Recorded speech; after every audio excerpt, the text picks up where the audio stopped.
Hey, in today's video I will be talking about talismans and amulets.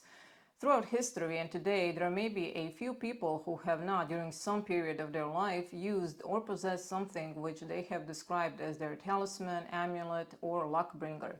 This belief in the powers of a symbol is so old and so universal it simply should not be dismissed lightly as an ignorant superstition. The most ancient records of humanity clearly indicate that a faith in inanimate objects being endowed with some occult influence has been upheld almost since the time that mankind first began to think. It was actually an essential part of all early religions. The Chinese, the races of India, the Egyptians, the Greeks, the Romans. These are only a few of early cultured peoples who ardently believed in talismans and amulets, some of which they created themselves and others which they received by inheritance.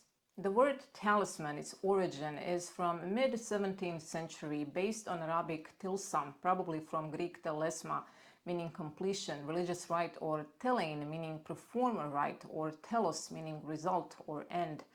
Talismans and amulets, these two words, even though frequently and commonly used and thought of having the same meaning, making no distinction between them is actually incorrect, as talisman is an object which brings good fortune and averts danger, while an amulet, from Latin amuletum, is solely protective, that is, it diverts evil influences from the wearer, but does not necessarily endow one with any particular qualities or attracts luck.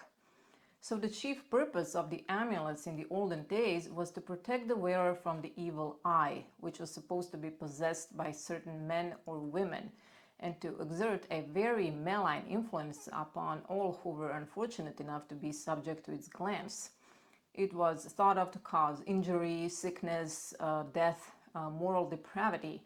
Not only humans were to be harmed by it, but if jetator or a stregone, this was a name for a person possessing the evil eye, the sorcerer of a sort, if they look upon a cattle or horses, they too would sicken and die.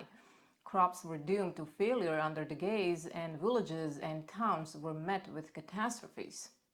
The amulets were worn for personal protection, and they were very varied, as they might have consisted of grotesque figures, so that object would deflect the look of the jetator from the face of the wearer, or they could have been some sort of charm hidden in the clothing. Horses were thought to be particularly susceptible, so the practice arose of decorating them with tail ribbons, bells, and medallions, and this custom still exists in the case of Shire horses. Talismans were made when conditions that were considered to be particularly favorable to the future owner, probably during a period when one's planet was in a position which caused it to be beneficent. The main purpose of talisman was to induce love, to cure disease, to increase wealth, to bring success in battle or any other adventurous undertaking. They usually consisted of carved or inscribed stone, metal, glass or wood, or pieces of parchment on which there were words or diagrams of symbolical significance. Now, there were also natural talismans, such as powdered toad, to induce love. The mandrake was used for the same purpose. A hyena skin was used to make one invulnerable. And bezoar, this is a mass, a calculous concretion found in the stomach of certain animals, mostly ruminants, so cows and sheep, and this was used as a cure for all diseases affecting humans. Because the origin of certain talismans is very old, particular purpose for which they were originally used has been forgotten over the course of time. Many of the amulets and talismans that were used have been passed among the generations over time, and the cause of the peculiar power which is exerted by these amulets and talismans still remains a mystery. The ancients were more interested in effects than causes, and today's generations not so much. Some say that various objects are capable of giving certain emanations, for example, radium and magnetic lodestone, so pieces of naturally magnetized mineral magnetite, which not only affect the human body, but also the mind. So here are some of the talismans, amulets, charms, which were worn by the ancients and which in various countries are in use in the present day. Tooth in China, a tiger's tooth, is looked upon as a good talisman for those who gamble or speculate. In ancient Rome, a wolf's tooth worn on the end of a pendant was said to assist a child during its teething period. In Russia, amulets in the form of imitation teeth are used to ensure the protection of young people against influences of an evil nature, and also as a cure for certain diseases. One of the most popular is four-leaved clover, and you may not know this, but according to ancients, it should be picked at the hour of midnight on a Friday and during the first 3 days of the new moon, or between the hours of noon and 3 o'clock on a very sunny day in a graveyard. Or, if you want a simpler way, anyone can attract good fortune by wearing a silver charm of four-leaved clover. One of the strangest amulets is cowl, or a placenta, greatly favored by sailors because it is said to prevent the death by drowning. Leek was used as a protection against lightning and was grown on the thatches of cottage roofs. It is called common house leek or sempervivum tectorum. Actually, where I live, we all have it, but planted in our gardens or yards, and it is considered to be a house guardian.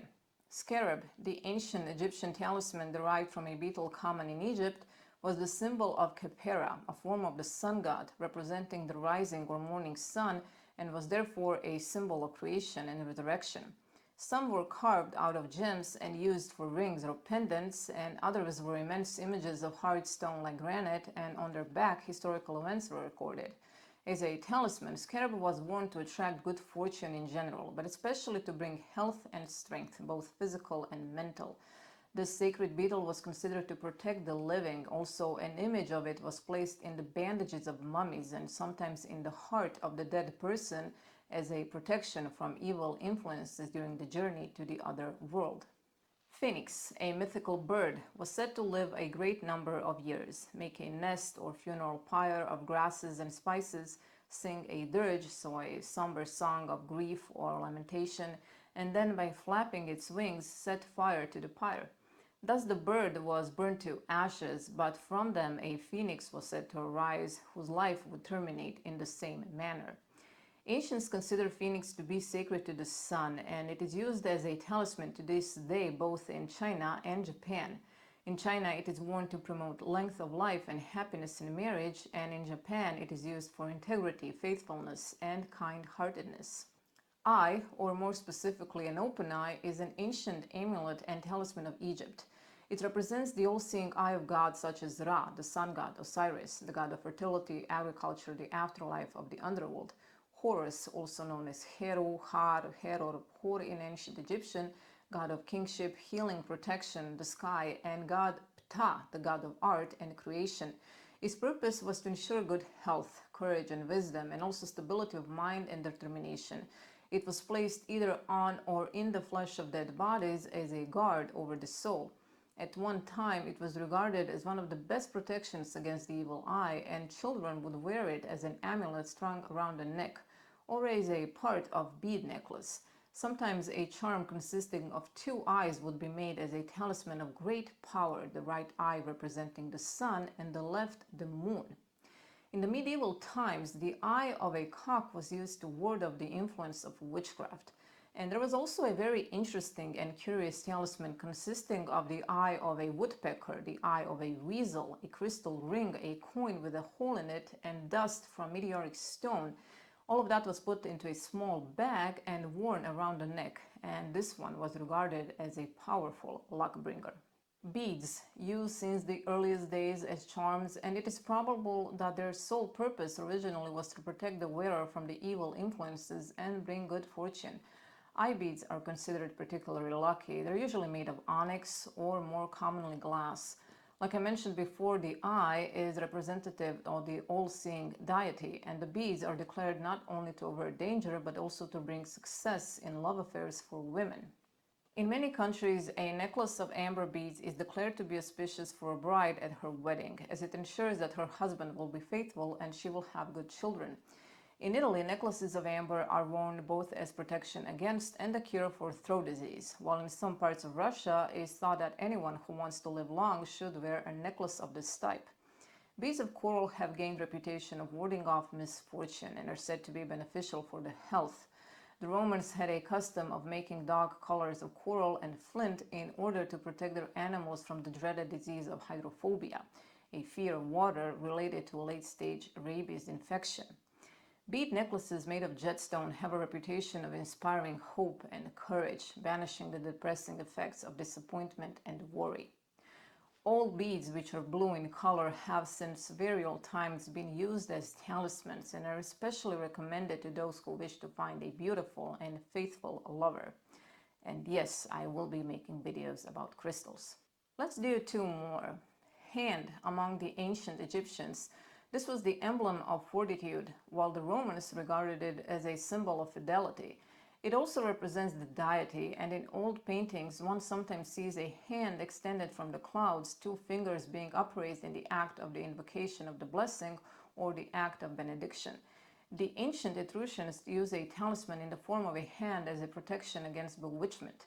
In China, Japan, Korea, Vietnam, Mongolia, and I believe in many more Asian countries, a hand of metal or of blue glass is worn to ward off malign influences of all kinds, and especially as a personal protection against the dreaded evil eye. Two hands, sometimes clasped together, stand for concord and friendship. A talisman of this design is worn by lovers to preserve constancy. In the East, there is also a powerful amulet known as the Hand of Fatima, a daughter of Muhammad, which is sometimes represented with fingers and thumb outstretched and sometimes by a closed hand. In Christian countries, the Mano Pantea, hand of benediction, represents life-size, and it was kept in house in order to protect both the goods in it and those who live there. There is one pretty gruesome superstition rife. It was used more than 100 years ago, I believe, mostly in Ireland, regarding the hand of a dead man, preferably one who had been hanged. This hand of glory, that was what it was called, was supposed to possess many magical properties. So if a candle was placed upon it, it was said that the light would be seen only by the one who carried the hand. Hence, it was a very popular torch among burglars and other criminals. Last one for today, the frog. To the ancient Egyptians, the frog represented health and long life. In Rome, it was a symbol of Aphrodite or Venus, and also a talisman for wealth and fertility. In Myanmar or Burma, the official name until 1989, frogs of metal and gilt, meaning these objects are created by using various carats of gold leaf, bronze leaf, and various types of gold paint, they were worn by children as amulets to protect them against the evil eye, while frogs carved from amber are considered to be good health charms among Greeks, Italians, and Turks. The frog is a talisman which is exceedingly suitable for lovers. It is said to ensure a happy relationship and to promote mutual constancy and feelings of great intensity and warmth.